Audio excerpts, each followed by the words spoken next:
The wind howled outside the glass-paneled walls of my father's lakeside villa in Vermont, but it was nothing compared to the storm brewing in that dining room. "Congratulations, Ryan," my father said, sliding a heavy envelope across the table to my younger brother. "You've earned it." The deed to the villa, the company, the offshore accounts, it was all his. I sat silently across the oak table, 34 years old and suddenly feeling 10. My palms were cold, pressed against my slacks as I struggled to keep composed. Ryan avoided my gaze. His lips were tight, eyes low. My stepmother fidgeted with her necklace, eyes glued to the floor. Then my father turned to me. "And you, Ava," he sneered, "you've always been a dreamer. Weak, too compassionate to survive in the real world." My stomach dropped. There were 4 others in the room. Him, Ryan, my stepmother, and the attorney, but somehow I felt utterly alone. He pushed a stack of papers to the man in the suit.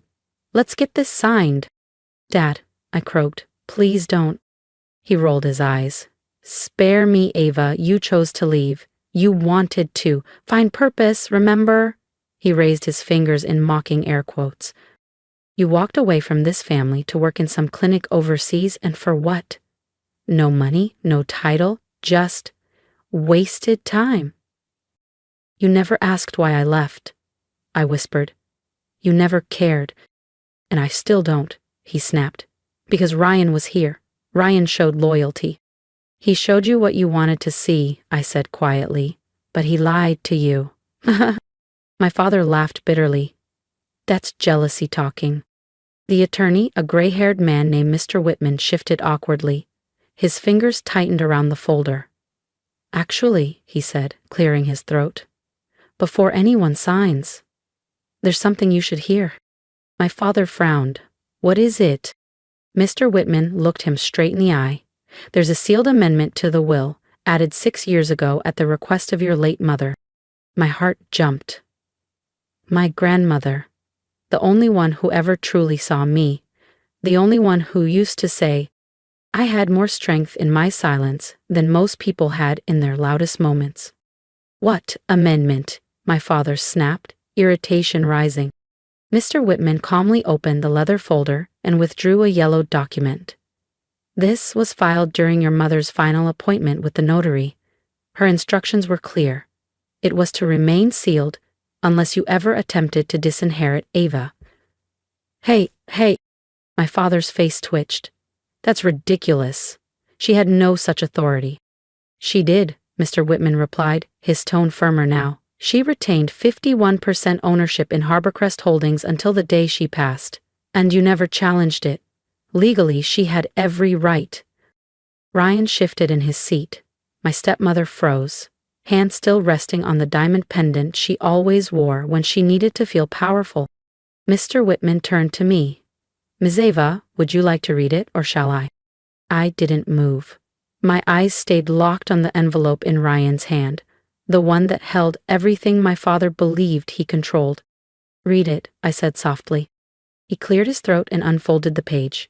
"In the event that my granddaughter Ava Whitmore is deemed unworthy by her father, I hereby grant her full authority over my share of Harborcrest Holdings to be enacted immediately. All voting rights are to be transferred to her name upon activation of this clause. This amendment shall override any previous agreements regarding decision-making or ownership within the company or family estate." Silence. Only the sound of rain against the windows, softer now, as though even the storm was waiting. "What the hell does that mean?" my father barked. "It means," Mr. Whitman said, turning toward me, "that your daughter is now the majority shareholder. Nothing you sign today can override that." My father shot to his feet. The chair screeched backward. "This is absurd. She doesn't even understand the business." "Maybe not your version of it," I said, rising, my voice steady. "But I know how to lead, how to protect, how to build without tearing people down." I took a step forward. "You said I was useless, but I never needed your validation." I turned to Mr. Whitman. "Let's move forward. We have a company to run." Ryan stared at the table.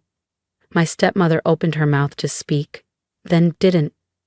My father never sat back down. If you felt that moment shift the power back where it truly belonged, Don't forget to subscribe to the channel, because what happens next will leave even her father speechless. But he didn't say a word. He just stood there, silent, rigid, as the world he thought he controlled shifted beneath him. The room was thick with a stillness that screamed louder than any argument ever could. My father remained upright, lips a hard line, his jaw clenched so tight I could see the tension pulsing in his temple. His knuckles were white around the edge of the chair he'd shoved back. And for the first time in my life, I saw something I'd never seen in his eyes. Fear. Not the kind that lashes out, but the kind that sinks in. A quiet, soul-deep fear of losing something he never thought he'd have to fight for. "Please, sit," I said gently. I didn't say it to shame him. I wasn't here for revenge. I only ever wanted what had been withheld from me for decades, dignity. Still, he didn't move. Instead, Ryan finally spoke. "Wait. This isn't right." She left. He looked around the room, searching for support. She wanted no part in the business. She ran off to help people or something. "I built homes for women escaping abuse. I funded transitional housing for veterans," I said evenly. "I didn't run away. I ran toward something that mattered." He scoffed. "That's nice and all, but you don't know how to run Harborcross." "I know enough," I said, locking eyes with him, "to know you've been skimming funds through a shell corporation registered under your college roommate's name." Ryan paled. My stepmother gasped. "Ava, stop, this is family." "Was it family?" I asked, my voice breaking. "When you sat by as he called me a failure, when he handed everything to Ryan without acknowledging the sacrifices I made for all of you?" "You were never built for this world," she whispered. "No," I nodded. "You all made that clear. But Grandma thought differently." Mr. Whitman cleared his throat.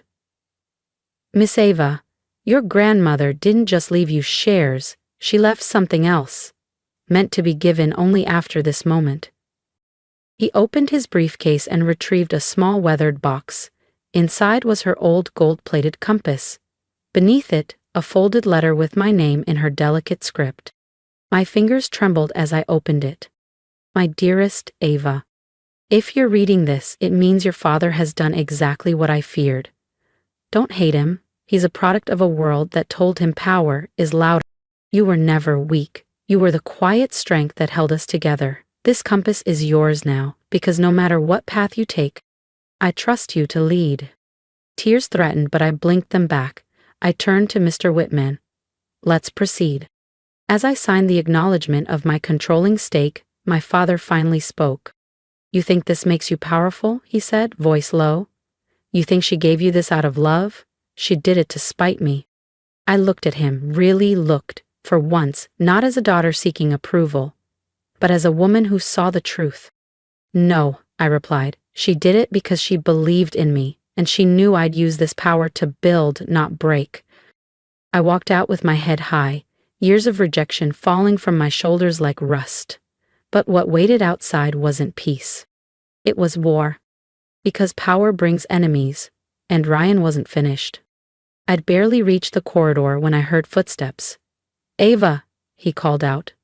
I turned. His voice was calm, but his eyes? Calculating. "You don't have to do this," he said. "Do what?" "Push me out," he shrugged. "That's your next move, right?" "I haven't made a move," I said quietly. "I simply stood up." He chuckled. "You think signing some papers makes you powerful? You don't have the backbone to lead." My heart pounded, but I didn't flinch. "I'm not here to prove myself to you, Ryan.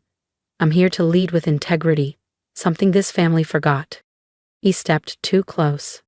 "I give you 2 months," he sneered, "before you crawl back." "The company's not a charity," Ryan said coldly. "It's a battlefield." "No," I replied, lifting my chin. "It's a platform, and I'll use it to build, not break." "You really are naive," he muttered, shaking his head before turning away. But something about the way he left stuck with me. His clenched fists, the stiff shoulders. This wasn't surrender.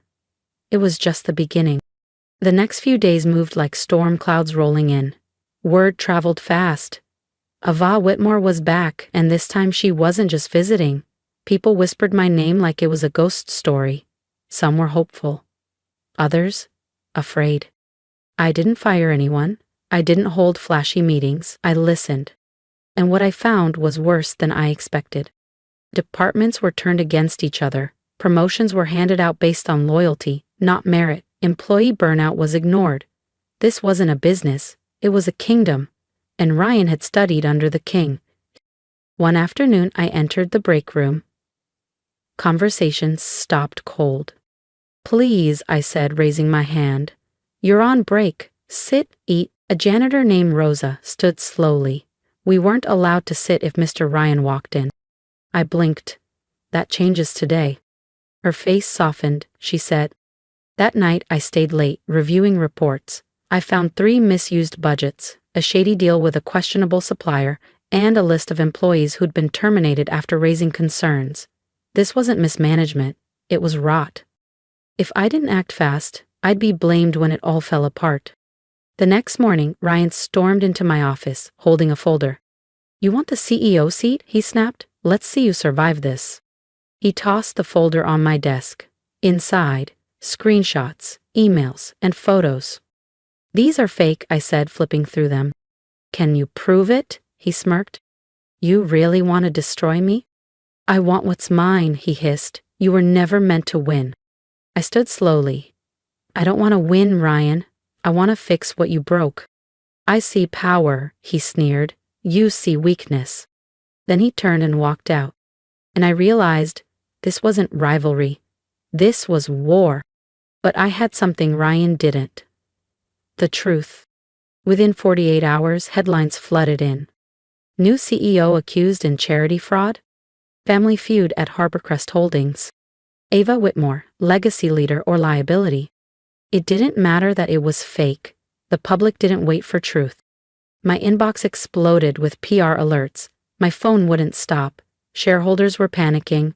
I had barely begun and I was already bleeding credibility. I told myself to stay calm. But late one night, locked in my office, I broke. Not loud, not messy, just silent sobs, curled on the couch. I wasn't crying because they didn't believe me.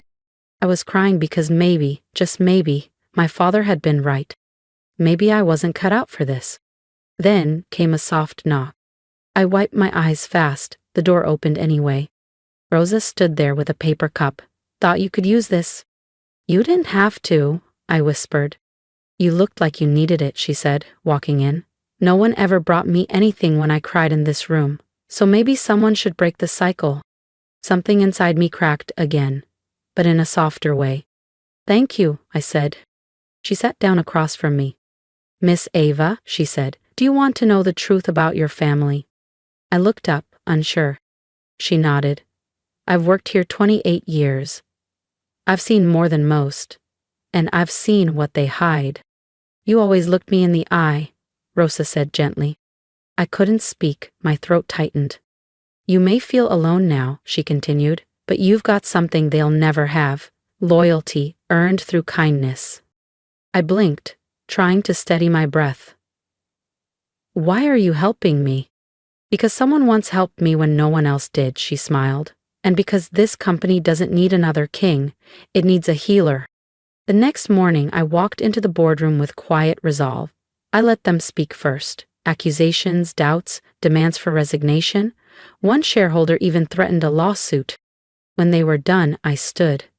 "If anyone here can prove those documents are real," I said clearly, "I'll step down today." Silence.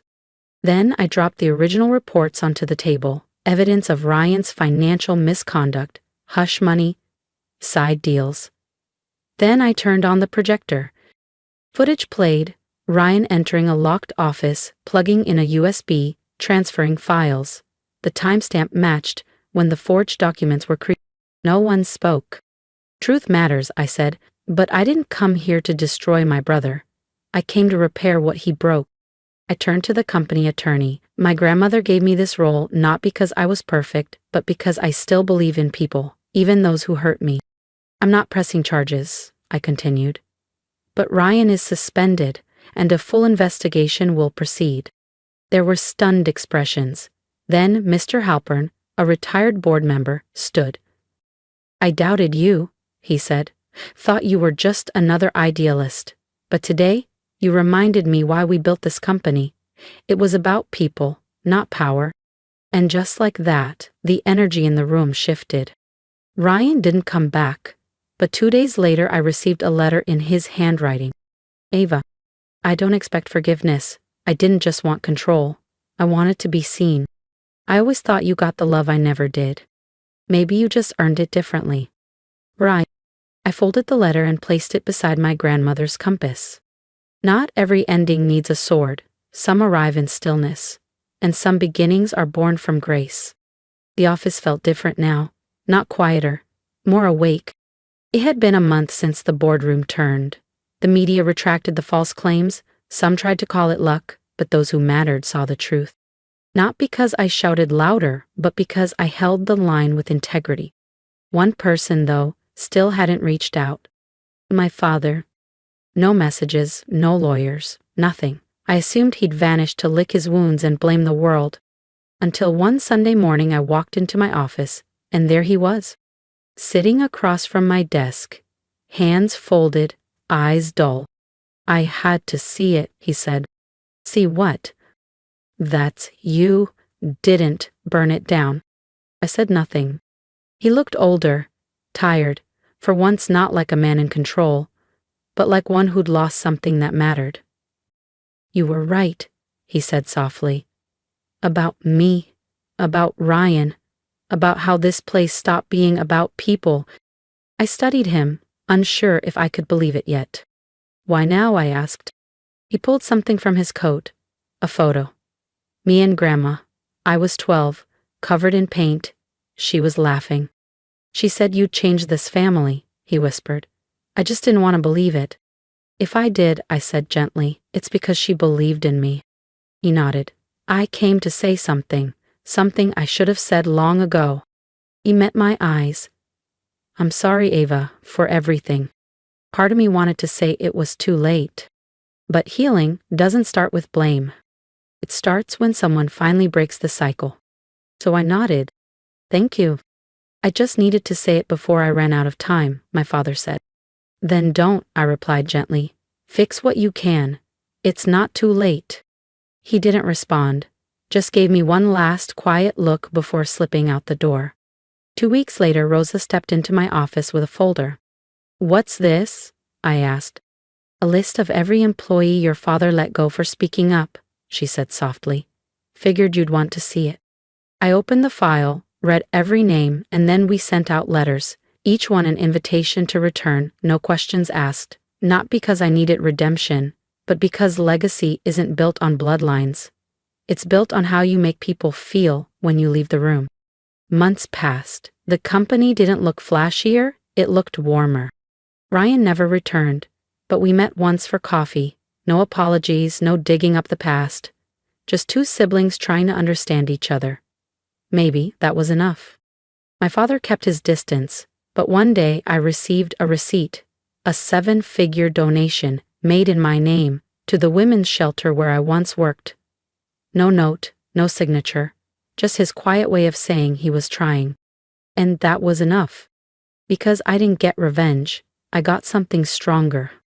Respect, peace, and a future no one could take away. Now, when I walk into that boardroom, I don't hear whispers. I hear footsteps of people who believe in me. All because one day someone said I was nothing. And I proved them wrong, without becoming them. If my story moves something in you, drop a comment below. Tell me what part hit hardest. Tell me what you would have done. I read every word because connection is what this journey has always been about. And if you're facing your own version of being underestimated, know this.